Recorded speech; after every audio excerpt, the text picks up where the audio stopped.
It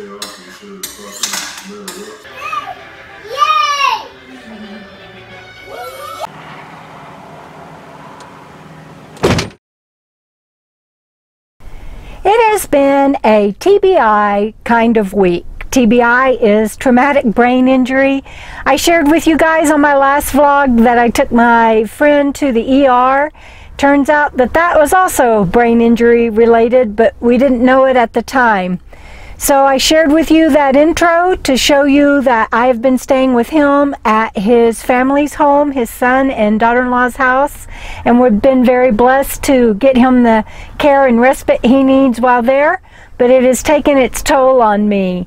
I am back inside my van and so grateful for the quiet and solitude, and I need to really watch out for my health now. And you're about to see an interview, and I'm going to reveal who it is that I took to the ER. Hope you enjoy this video. It's a little bit longer than I intended, but if you stick with it, I think you'll be glad you did. So, it was my friend Robert that I took to the ER. I know a few of you already guessed that, but since he was out of it, and at the time that I did my vlog last Sunday when I took him to the ER and told you guys about that, I didn't want to air his name or anything without him knowing. So he is better, but like I said, it's been a TBI kind of week, and I want him to share about his traumatic brain injury, but I want to just remind you guys that mine was, my initial injury occurred 20 years ago when my foster son, who was Down syndrome, and he's off limits to you guys to make comments about, he had an episode, and I got caught in the hallway, and he beat me, and I was in a coma. And fast forward 10 years, I rebuilt my life and was able to put my pieces of my life back together, but then I had scar tissue that was building up and ended up having to have brain surgery for that. And now my life progressed. I've rebuilt again, and then I got to where I just couldn't work, and I tried everything. I couldn't even run a cash register. Some days I could, some days I couldn't, and if it got really busy or hectic or the noise or anything, it's kind of like the lights are on but nobody's home. And I even cleaned houses, but if I had a TBI episode and couldn't show up for somebody on a weekend when they were planning a party or something, needless to say, that wasn't fair to clients. So I tried everything and went on disability, and I tried living with friends and family, but there's, like you saw in the intro, there's TVs and there's games and just normal everyday stuff that with my brain injury I just can't do anymore. So I got Robert to his son and daughter-in-laws, and we've been hanging out there all week. But for me, I am back down to a deficit on being able to function, and so I'm hanging out in my van a lot, and I don't even know what to say, and so I feel like I'm rambling, and so I want Robert to share with you what was it like, Robert, waking up and knowing you were in the ER, and then we'll share about your brain injury that happened 20 years ago also for you. But what was Sunday like for you? It was an experience. Gosh, how to even describe it. I went to bed the night before with a pretty good headache, which is not uncommon for me anyways. Yeah. So it was a little bit different than the normal headaches I get, but I didn't think too much about it. Took some Excedrin and went to bed. But the headache kept me up a good part of the night. And now I was blessed with migraines, a family thing, and from the time I was a child. And then after my own brain injury 20 years ago, I had a real problem with headaches, bad headaches. And so that's been an off and on thing anyways. And then in this case, it was in the back of my head. It was different. And not your normal migraine. Right. It was all in the back of my head, like at the base of my skull, and it was just keep me from sleeping a lot. And then as time went on, it began to become by nausea and things. And I remember some conversation with you in the morning about whether I should go see someone or not. But most of the time in the ER, I don't remember. Yeah. The trip to the ER, I don't remember. And so, you and some other people who were there were telling me things afterwards, and I just have no recollection of it. And we were very blessed that this happened around Robert's family. 3 of his 4 children live here in Wyoming, where we're at right now. In fact, we're here visiting them. And they were able to come to the hospital, and his daughter-in-law met me there pretty much straight away.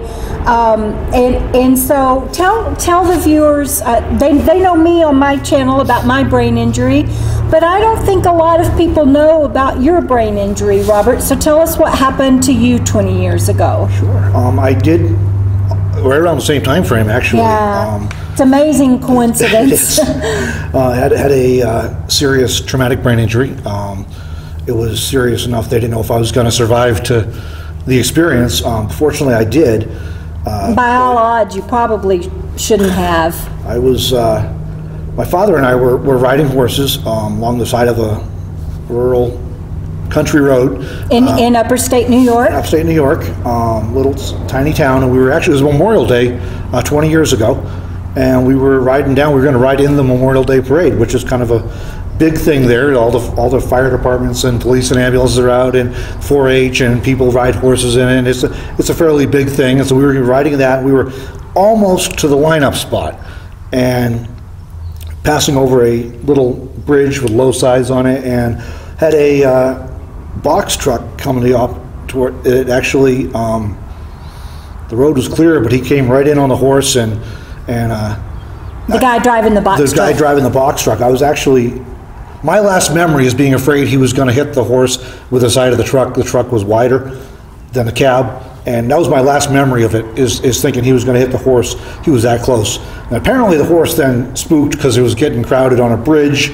and started to turn, as horses do, and the truck impacted with the horse's side with enough impact that it ended up killing the horse. Then I was thrown in the impact into the truck, and I like to joke that I headbutted a truck at 40 miles an hour, but yeah, I ended up with multiple injuries, a brain injury being the most serious, with a skull fracture, and had a brain bleed, and broke my nose and cheekbone, and messed up my jaw, and shattered my arm. I still have scars on both from sides. that. I've had a couple surgeries on that, and that's not right. And, but the brain injury caused me a lot of symptoms still does. Yeah. I say all the time, it's the gift that keeps on giving. Oh, exactly. Yeah, I had. And you've had back surgery since then as a result of that. Injured my spine in the process, and so it was quite a difficult experience. And what Robert probably won't share with you, so I'm going to, is that he is a Mensa IQ. And so having a brain injury and not being able to read, not being able to function, like happens to all of us with a severe traumatic brain injury, it's devastating for everyone.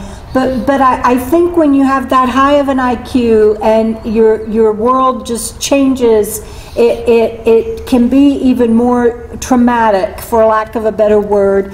And I just want to share that I'm so proud of Robert, because he fought and he fought and he fought, and he can do most high brain functions now, like read and process, and he does videography, and he does editing, and he can do programming code on the computer and everything, and still traumatic brain injury impacts him on a daily basis and limits what he can do. And so now we're facing this new development. You want to tell them what they found out? And I just want to share that Robert's headache, he shared that it was back here, and it was pressure, and so it wasn't a typical migraine, it was pressure from the inside out.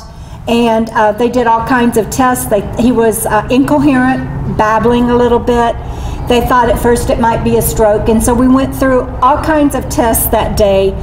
Would you share with the viewers what we're now looking at for you? For me, I live with hippocampal sclerosis. Tell us what you're looking at. Well, they, as you said, they did the stroke workup, and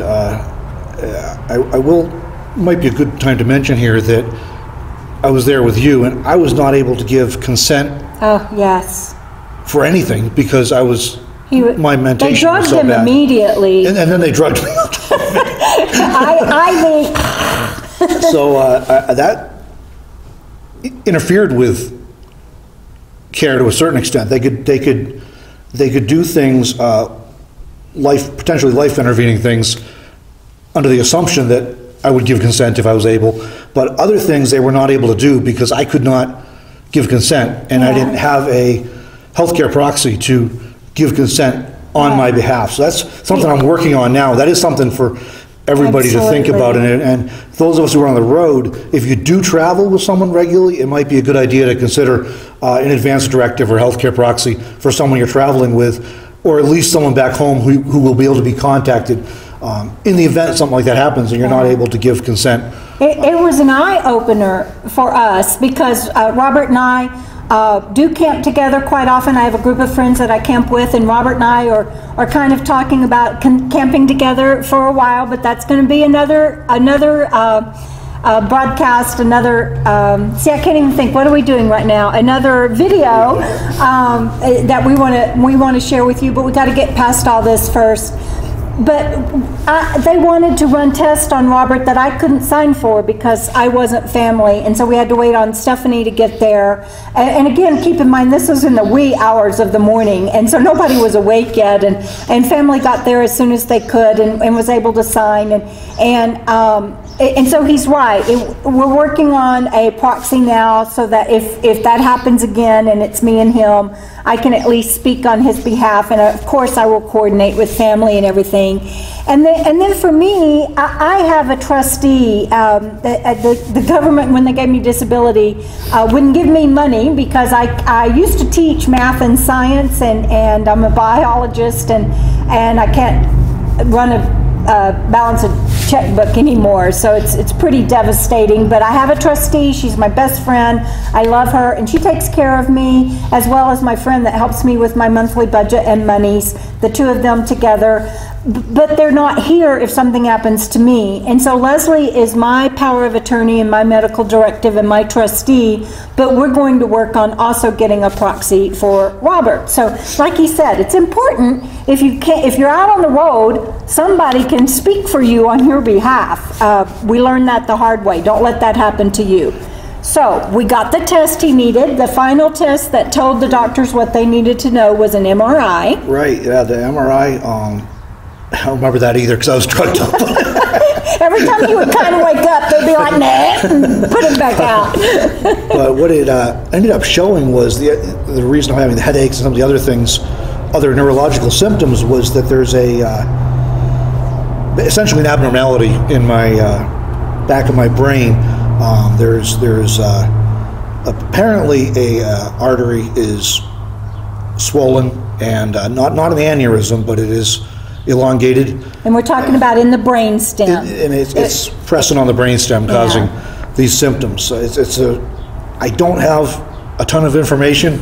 We don't know yet. It's a really rare thing, what I'm dealing with, and so we're in a small city in Wyoming, and that means you don't have a neurosurgeon at that hospital. So, well, now you're mentioning neurosurgeon. They tried to get you a neurologist, and the neurologist is like, a team of neurologists is like, yeah, he needs a neurosurgeon. They also almost sent me to Denver in an ambulance because of what they saw. I was not being real alert. One thing I do remember is thinking, why on earth do they want to send me to Denver for a migraine? Yeah, that's ridiculous. He's still thinking hours and hours and hours later that he's there for a migraine. So it wasn't until later on that I figured out why they were concerned. Yeah. I'm waiting on to try and get hold of a neurosurgeon now. And one of the challenges of being in the rural areas, if something weird does happen, is that it can be difficult to access specialist care that you need. So hopefully soon after the mess up with the wrong referral, and hopefully we'll be able to get in with the right doctor and get some answers and figure out what can be done. And so what Robert is talking about on the wrong referral is one thing. Both of us are. Robert is a former medic, and the brain injury and everything took that away from him. He's not able to do that, and I feel odd speaking for him, but these are things I know that I want you, my wonderful viewers, to know. I gave her okay to say whatever she wanted to say. He did. We talked about it. I'm not like sitting here disclosing anything that he's going to be killing me for later, and if so, I'll edit it out, but I don't think so. But in a way, my disability got so severe that I couldn't work, that the disability was really clear. For Robert, he can do some things, and so he doesn't qualify for disability, but he can't work, and this happens with so many of us with brain injuries. He can't work full-time or a regular job or a strict schedule or in certain environments, and but the fact that he can work limits him from getting disability. So you've been doing a lot of freelance work, videography, freelance writing for a lot of clients. A lot of you read a bunch of news articles and different things that you don't know was written by this ghostwriter. But he does videography for a major client who, by the way, is not going to be able to have work for him for the rest of the summer. So we do what we have to do when we have a brain injury, and Robert's been working and doing what he can do. But with freelance, he didn't have insurance. And so I am not going to say this is what happened, because we don't know. We'd never be able to prove it. It's a supposition. But they were getting ready to transport him to Denver. The hospital there had accepted the transfer. They went to line up the neurosurgeon to meet him there. And all of a sudden the doctor here came back and said, we're just going to release him, and he needs to follow up with a neurologist. There's no need for him to go, or Denver has said that they're not going to accept the transfer now. So I assume, and this happens a lot, would you say, Robert, having been in healthcare, I've seen it many times. We know from all of the people that we know that have brain injuries, and just being in healthcare in general, that probably what happened is the neurosurgeon there said, he doesn't have insurance, I'm not taking that case. And so then the hospital in Denver said, we don't have it, you can't bring him here, we don't have a neurosurgeon that'll see him. And so he was discharged within 20 minutes, and his sons had to help me load him into the van. He was still so drugged. It was, for lack of a better word, it was a traumatic experience. It was a horrible experience. Then he got referred to a team of neurologists that he was supposed to see in 2 or 3 days. We got that referral, and they're like, we're not qualified to handle this. He needs to see a neurosurgeon. And so now we're on hold. We don't know what we're going to do this summer. We need to get him benefits and a job if we can. That's what we're trying to look at doing now. When you have a brain injury, and you guys, I'm sorry for crying on camera, but it stinks. And this was an eye-opening reawakening of what those of us with a disability and with brain injuries deal with all the time. It truly is the gift that keeps on giving. Robert and I will get through this. We will. He will figure out and find somebody that can help him know what's wrong, and we're going to stay here until as long as we can, and hopefully he will find a job that can get benefits and get done what he needs to get done. And I am limited. Happy Father's Day, by the way, everybody. Happy Father's Day. Love and honor the fathers out there. Robert is going to go with his family this afternoon for a barbecue for Father's Day, and I can't go with the the trauma, I don't have the right words. I'm really, I'm struggling today to function. So, see, no makeup, no nothing. I've got lights, what are these? Sunglasses. I've got sunglasses on because the lights are so bright and everything, and I can't go do more activity. That's what I'm trying to say. I can't go do more activity today, so I don't get to go to a family barbecue, but I still maintain every day, not above ground, not drooling is a good day. And that's where we're at right now. 20 years later, after our injuries, we're still struggling with brain injury. I'm glad to have found this man as my friend. I'm glad to be able to be here. I wish I could be more present and do more. But we just wanted to share this with you and give you the update after I said last Sunday that I took a friend to the ER. It was Robert. You have anything else you want to add, Robert? I'll just throw out, like Deborah's mentioned before, that the thing with brain injuries is they're often called an invisible disability. Yeah. Because short of catastrophic damage that is obvious, for many of us, the symptoms, the things we deal with aren't obvious. So people who see us don't know there's a problem. Yeah. And even in a casual conversation, you might not pick up there's a problem. I had, like, for example, I spent a couple years in counseling after my brain injury because of the personality changes that I couldn't reconcile the fact that I was a different person, that my interests and personality was different than it was before the injury. And it took me, I guess somewhere along the way I came to terms with it, but I don't know when it was exactly. But it wasn't because of the couple of years of counseling. It just was, you get used to it, I suppose. I have a pretty significant hearing loss because of nerve damage, He's the brain deaf. injury.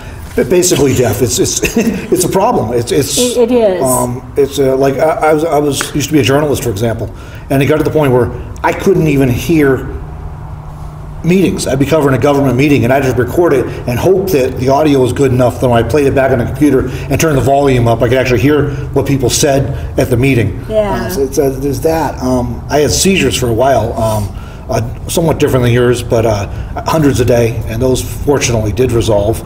And again, a lot of the seizures that those of us with brain injuries have aren't the epileptic flop on the ground, not be able to drive kind of seizures. Seizures just means an interruption in brain synapses and transmission. And so everybody I get tons of comments all the time, you shouldn't be driving. You know, you're not a neurologist, unless you're a neurologist or a neurosurgeon and you've been on my team for the last 20 years, save that. I wouldn't drive if I wasn't released to drive, and we're safe. Yeah. So when you hear seizures, it's completely different. Yeah. It's more of it's different for every brain injury. Right, yeah. In my case, they were petit mals rather than grand mals, the epileptic style. So I could just get blank. I'd see things going on, I'd be aware that things were going on around me, and I couldn't respond. And in my case, they did not let me drive for a while. They pulled my license for a while. Well, me too. I didn't get to drive for over a year. It was a while. I'm sure it was a year or two for me before the neurologist finally cleared me. I had to be, seizure-free for a certain period of time, and it was a whole process. Then I had to go through a medical review with the state license. Me too.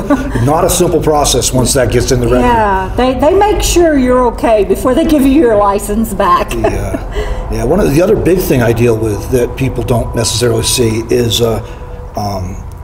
flooding. Flooding. That's why I can't go to the barbecue this afternoon. Noise and visual stimulation. So like driving in city traffic, for example, especially if there's like loud vehicles or anything, it triggers an anxiety attack. My brain just gets overloaded, and I literally kick into that fight or flight syndrome, and all I can think about is getting out of there as fast as I can. And I take steps to try and mitigate it, but there's real limits to how much I can do. And anybody that's ever spends much time with me will see that happen. That I just can't deal with too much stimulation. It turns into a grumpy old man. Even a family get together or with the grandkids, sometimes I just have to just step back because there's too much stimulation. And so being out in nature in nice quiet places works very well for me. Yeah. best therapy I found yet. So we have that in common. After I quit living with my friends and family, or couldn't because it kept triggering seizures, you know, like I showed you in the intro, that is devastating. For that kind of environment is devastating for those of us with a brain injury. And so I went tent camping to try to get away from it all. And I was tent camping in August and September in Texas, and me and my dogs, and we were dying of heat exhaustion, but I wasn't having seizures anymore. And so Robert and I think I can speak for you on this, are very blessed to be able to find life on the road in peace and quiet when we need it. I'm going to retreat to my van, but I wanted to get this video out to you guys. I know it's probably a little longer than we had thought it would be, but I think this is important. And we don't know what will come, but we're going to keep doing our channels and doing what we do, and we'll keep you guys updated. And I know there was something else I wanted to say, but I can't remember.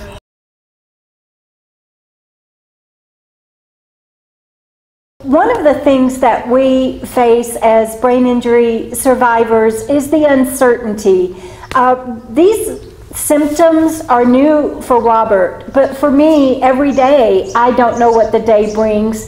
And so he has really been struggling with, and gave me permission to share with you, that this not knowing is very difficult, and it's scary. And I want to just read a couple of things that I wrote him, because I think it helps you understand better what we're dealing with as well. I said, "I don't envy you these days, Robert. I wish I could take them away for you.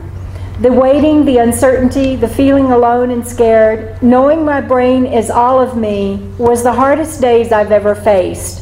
But with absolute certainty, I can tell you that peace and no stress is the best gift you can give yourself right now." And I share that because it's so important if you're out there with a disability or a brain injury. True knowledge will come soon enough. Then we will face whatever we need to. But that moment is not today. In this moment, right now, this second, life is your blank canvas. And I will continue to remind Robert and any of my other viewers of that. Stay in the moment as best you can. Trust me. I know it's not easy, but in this moment, usually all is well, and focus on that and the positivity. And so he shared that, yes, those were good points, and that it continues to be frightening, because you never know when you're going to have another episode or not. And that is so true. So around that one day I shared with him, yes, it is frightening. You're not sure what your diagnosis will be yet, and I remember those days.